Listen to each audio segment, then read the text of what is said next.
Hello viewers, Assalamu alaikum. This is Mizanur Rahman. Welcome to my channel Winners Classroom. HSC বন্ধুরা, আশা করি তোমরা সবাই ভালো আছো। আজকে আমি তোমাদের ইংলিশ গ্রামারের 9 নং দাগে যে কোশ্চেন আসে সেটা নিয়ে আলোচনা করব। আজকের টপিক হচ্ছে মডিফায়ার্স। আমি তোমাদের জন্য মডিফায়ার্সের কিছু স্ট্রাকচার নিয়ে এসেছি, যেগুলো প্র্যাকটিস করলে এবং সেই সাথে সাথে তুমি যদি তোমার বোর্ড কোশ্চেনগুলো প্র্যাকটিস করো, তাহলে অবশ্যই তুমি মডিফায়ার্সের উপরে একটা ভালো দক্ষতা অর্জন করতে পারবে। তো চলো আমরা দেখে নেই সেই স্ট্রাকচারগুলো।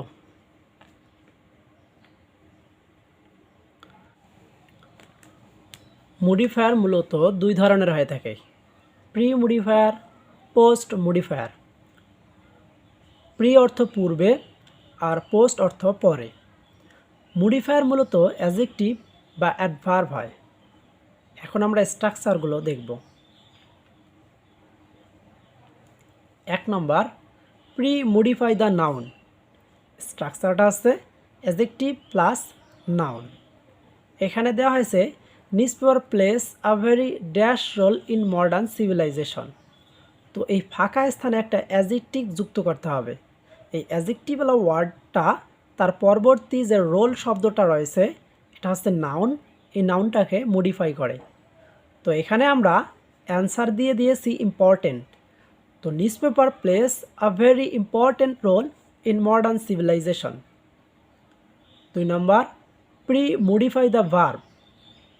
স্ট্রাকচারটা আছে ভার্ব প্লাস ড্যাশ অ্যাডভার্ব। তো এখানে one should read newspaper dash.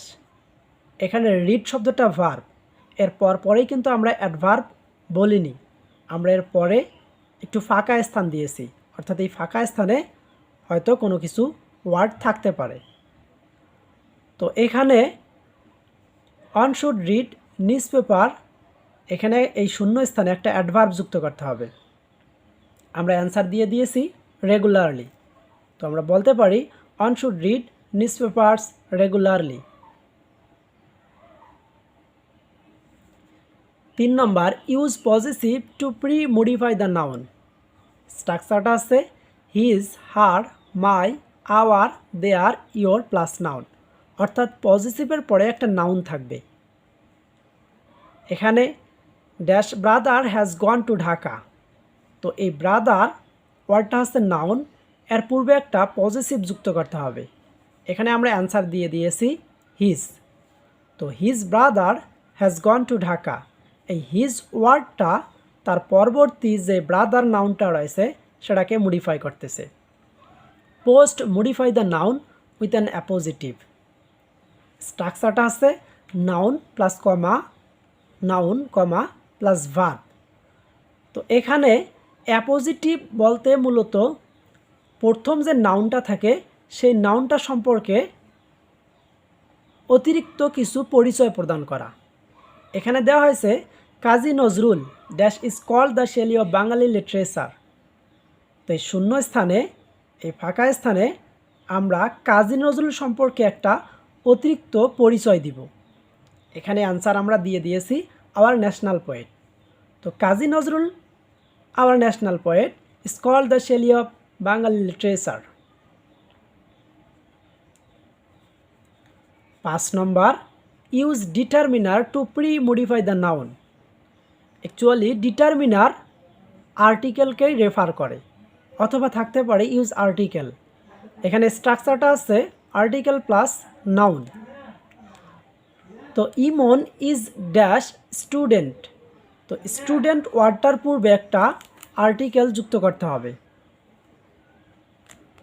তো এখানে আমরা অ্যান্সার দিয়ে দিয়েছি এ হচ্ছে একটা আর্টিকেল।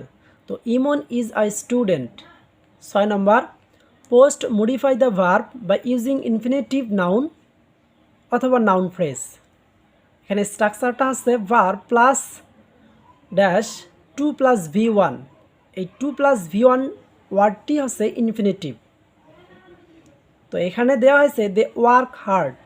এই ওয়ার্ক শব্দটা হচ্ছে ভার্ব, এরপরে আমরা যে ফাঁকা জায়গাটা দিয়েছি সেই ফাঁকা জায়গায় হার্ড শব্দটা ব্যবহৃত হয়েছে। এর পরে ইনফিনিটিভ যুক্ত করতে হবে। তো আমরা অ্যান্সার দিয়ে দিয়েছি to success, two plus V1। তো they work hard to success in life. আর যদি নাউন ফ্রেজ থাকে তখন টু সাকসেস ইন লাইফ, এই যে টু প্লাস V1 এরপরে যে আরও কিছু ওয়ার্ড ব্যবহৃত হয়েছে এটাকে নাউন ফ্রেজ বলা হয়ে থাকে।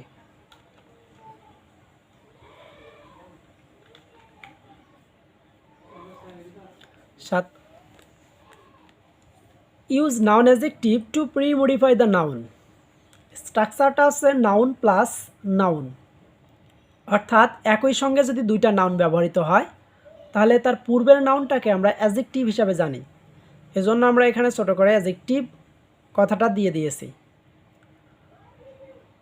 তো ইট ওয়াজ আ হট ড্যাশ ডে, এই ফাঁকা স্থানে একটা নাউন যুক্ত করতে হবে যে নাউনটা অ্যাডজেক্টিভের কাজ করবে। তো আমরা অ্যান্সার দিয়ে দিয়েছি summer, it was a hot summer day. 8 number use demonstrative two pre modify the noun. এখানে স্ট্রাকচারটা আছে দিস, দেস, দ্যাট, দোজ প্লাস নাউন, অর্থাৎ দিস, দেস, দ্যাট, দোজ এই ওয়ার্ডগুলো অ্যাডজেক্টিভের কাজ করে এবং এরপরে একটা নাউন থাকবে। তো এখানে ফাঁকা স্থানে দিস, দেস, দ্যাট অথবা দোজ ইউজ করতে হবে। তবে খেয়াল রাখতে হবে যদি সেন্টেন্সটা প্রেজেন্ট ফর্ম হয় তখন আমরা দিস অথবা দেজের থেকে যে কোনো একটা ব্যবহার করব অ্যাট এ টাইম। এটাও মনে রাখতে হবে যদি ফাঁকা স্থানের পরে যে নাউনটা থাকে সেই নাউনটা যদি সিঙ্গুলার হয় তখন আমরা দিস ব্যবহার করব, আর যদি প্লুরাল হয় তখন দেজ ব্যবহার করব। তো প্রথমে this mango is very delicious, this ব্যবহার করা হয়েছে যেহেতু ম্যাঙ্গো সিঙ্গুলার ফর্ম। এরপরে these mangoes are very delicious, এখানে দেজ ব্যবহার করা হয়েছে ম্যাঙ্গোজ ওয়ার্ডটা প্লুরাল হওয়ার কারণে। আর যদি সেন্টেন্সটা পাস্ট ফর্ম হয় অর্থাৎ পাস্ট টেন্সের হয় তখন আমরা দ্যাট অথবা দোজ ব্যবহার করব। তো রিড দ্যাট বুক, এই বুক ওয়ার্ডটা সিঙ্গুলার ফর্ম এজন্য দ্যাট ব্যবহার হবে, আর এই নিচের বুকস ওয়ার্ডটা প্লুরাল ফর্ম এজন্য এখানে দোজ ব্যবহার করা হবে। তো read that book that I wrote, আর read this book that I রোট।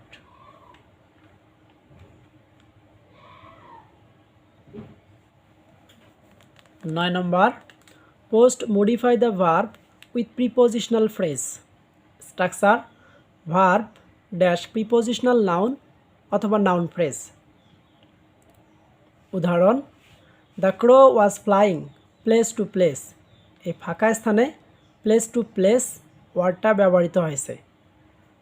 তো ওয়াজ ফ্লাইং এই ভার্বটাকে মডিফাই করার জন্য এরপরে যে ফাঁকা স্থান রাখা হয়েছে সেই ফাঁকা স্থানে প্রিপোজিশনাল নাউন অথবা নাউন ফ্রেজ যুক্ত করতে হবে।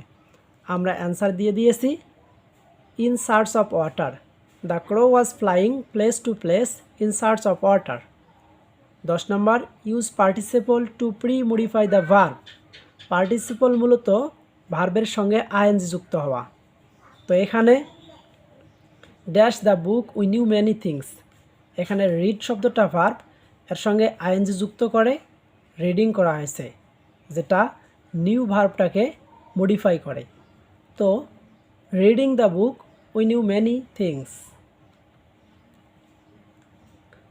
11 number pre modify the noun by a participle phrase.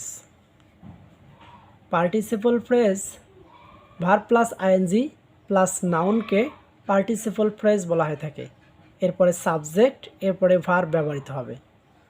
তো এখানে ফাঁকা ড্যাশ রহিম ফাউন্ড নাথিং, তো এইখানে আমরা ভার্বের সঙ্গে আইএনজি যুক্ত করে রিচ শব্দটাকে রিচিং করেছি এবং এরপরে একটা নাউন যুক্ত করছি হোম।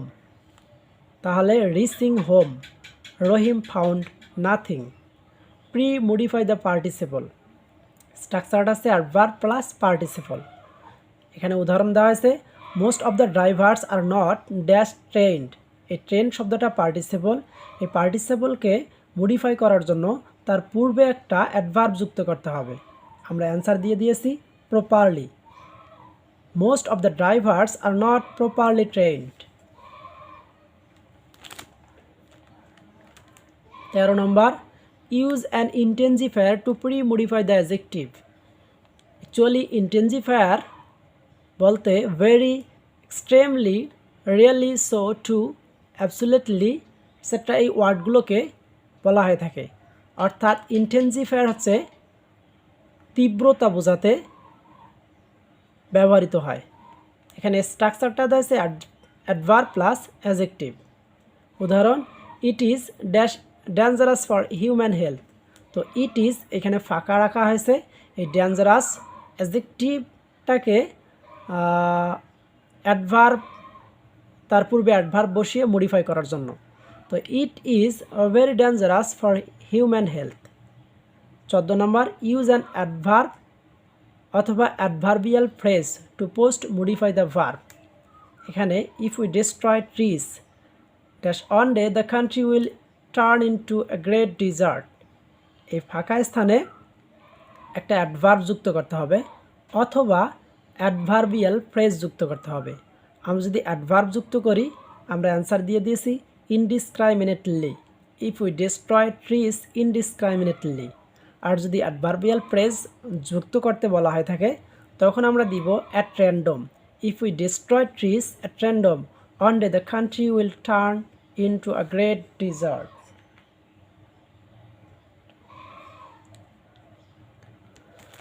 হ্যালো এসএসসি, আসলে তোমাদের বোর্ড কোশ্চেন প্র্যাকটিস করতে হবে এবং সেই সাথে সাথে আমাদের স্ট্রাকচারগুলো ফলো করলে তোমরা মডিফায়ারের উপরে একটা ভালো দক্ষতা অর্জন করতে পারবে। তো আজকে এ পর্যন্তই, টিল দেন, আল্লাহ হাফেজ।